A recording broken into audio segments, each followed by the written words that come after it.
来看这个南投县警察局区的德山分局呢，经过地动甲天灾，即马已经变作是危楼。县机关是要求这县政府赶紧编预算甲跳掉，也那后手呢是来改造是临时的停车场。嘛有民众是建议讲，会当来去社区的活动中心，也是国民运动中心。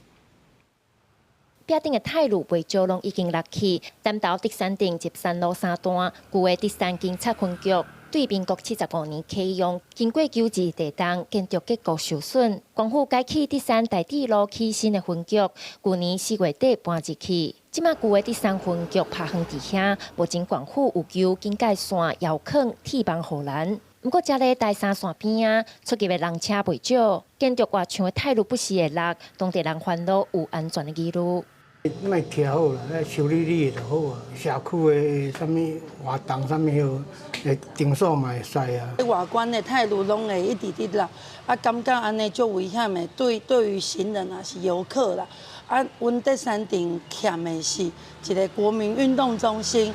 旧德山分局边啊，就是市区的老街有银行邮局。南投县议员希望政府赶紧编预算，该拆掉去停车场，满足地方停车的需求。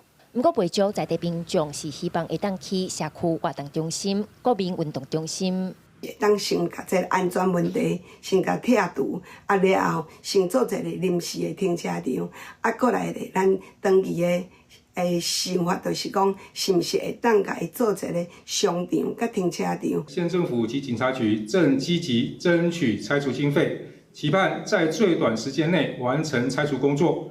本分局会持续强化旧厅舍周边安全维护，在此呼吁民众避免进入管制区域，以免发生危险。